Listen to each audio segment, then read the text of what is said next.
बिस्मिल्लाहिर्रहमानिर्रहीम। FSc biology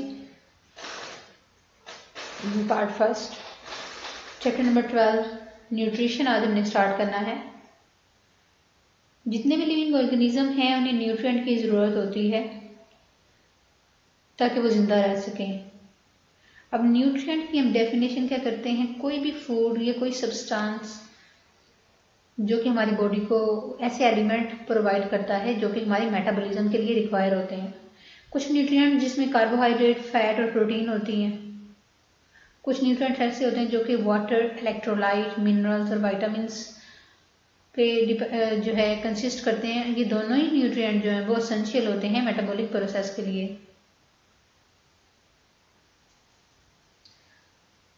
तो हम न्यूट्रिशन की ये डेफिनेशन करते हैं, sum total of all the processes involve in taking in and utilization, यानी कि अपने अंदर लेकर जाना और उसको यूटिलाइज करना उन एलिमेंट्स को हमारी ग्रोथ के लिए, रिपेयर के लिए, मेंटेनेंस एक्टिविटीज़ के लिए। किसी भी ऑर्गेनिज्म के अंदर जो है वो खुराक को अपनी बॉडी के अंदर लेके जाना और उस खुराक के एलिमेंट्स को हमारी ग्रोथ के लिए, रिपेयर के लिए, मेंटेनेंस एक्टिविटीज़ को पूरा करने के लिए इस्तेमाल करने के प्रोसेस को बोलते हैं न्यूट्रिशन। और न्यूट्रिएंट की डेफिनेशन हम कहते हैं कि वो सब्सटेंस जो कि हमारी मेटाबॉलिज्म के लिए नेसेसरी होते हैं।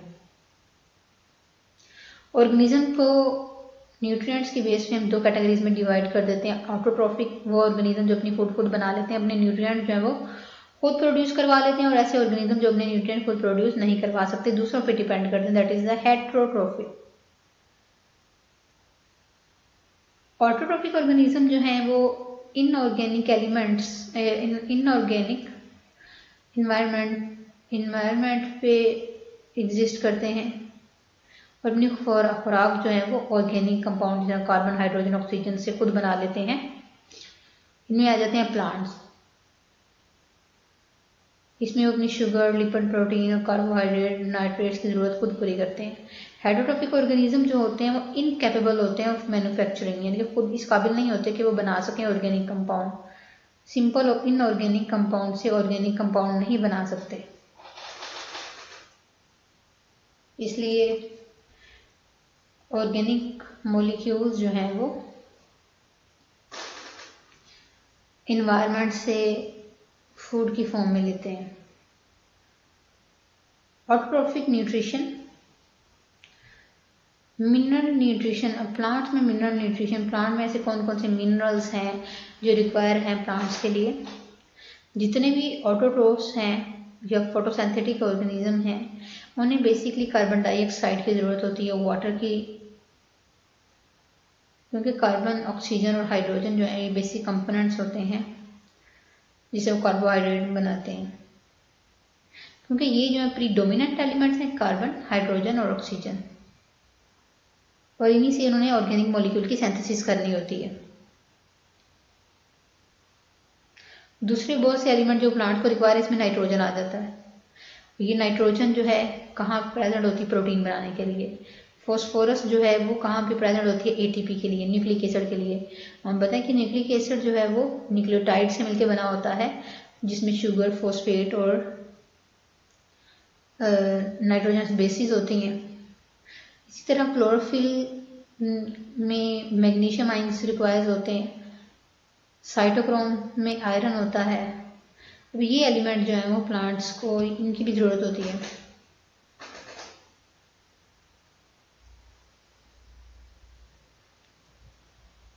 अब ये न्यूट्रिएंट्स के लिए प्लांट किस पर डिपेंड करते हैं, बेसिकली सॉइल के अंदर से मिनरल्स को अपने रूट्स के थ्रू, अपनी जड़ों के ज़रिए जो है वो ज़मीन के अंदर से एब्जॉर्ब करते हैं, और ये प्लांट की ग्रोथ के लिए, उसकी लाइफ के लिए इम्पोर्टेंट होते हैं।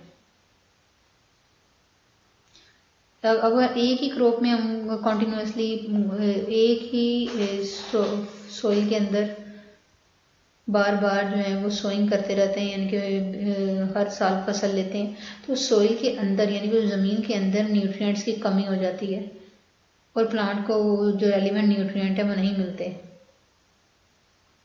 और इस तरह जो फार्मर हैं, किसान क्या करते हैं, यानी कि ज़मीन को बहाल कैसे करते हैं, दोबारा से न्यूट्रिएंट उसको कैसे, ज़मीन को ज़रखेज़ कैसे बनाते हैं, मैन्योर के ज़रिए।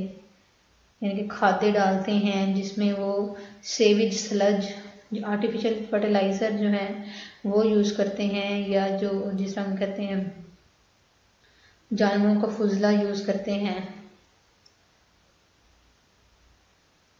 पाकिस्तान में इसके अलावा जो है आर्टिफिशियल फर्टिलाइज़र जो है, जो केमिकल फर्टिलाइज़र जिसमें आ जाते हैं, इसमें urea, super phosphate, ammonium nitrate, ये जो है जो भी ज़मीन की ज़ख़ीज़ी को बढ़ाते हैं, क्योंकि इनमें भी स्पेसिफिक मिनरल्स प्रेजेंट होते हैं।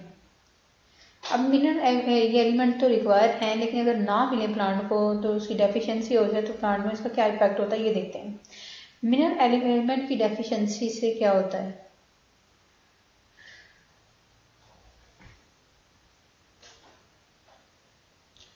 बहुत सी डिजीज की सिम्टम शो होते हैं प्लांट में। फॉर एग्जाम्पल जब नाइट्रोजन की डेफिशिएंसी होती है तो प्लांट की ग्रोथ छोट होनी शुरू हो जाती है, स्टंटेड ग्रोथ।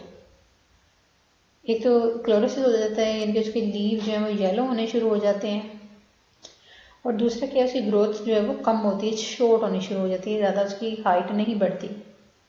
इसी तरह फॉस्फोरस की कमी की वजह से भी स्टंटेड ग्रोथ, मोस्टली प्लांट में जितने भी मिनरल्स हैं ना उनकी कमी की वजह से स्टंटेड ग्रोथ होती है, यानी कि उसकी ग्रोथ सबसे पहले स्टॉप होना शुरू हो जाती है, कम होनी शुरू हो जाती है। पोटाशियम की डेफिशिएंसी से लीफ यानी कि पत्तों के मार्जिन, उसके किनारे जो है वो येलो होने शुरू हो जाते हैं पोटाशियम की कमी की वजह से। इसके अलावा प्री मेच्योर डेथ हो जाती है प्लांट की। मैग्नीशियम की कमी की वजह से क्लोरोसिस होती है, क्योंकि ये हमें पता है कि क्लोरोफिल का मेन कंपोनेंट है फाइटोल रिंग का, तो ये जो है अगर मैग्नीशियम की कमी हो तो क्लोरोसिस हो जाती है, यानी कि येलो हो जाते हैं लीव्स।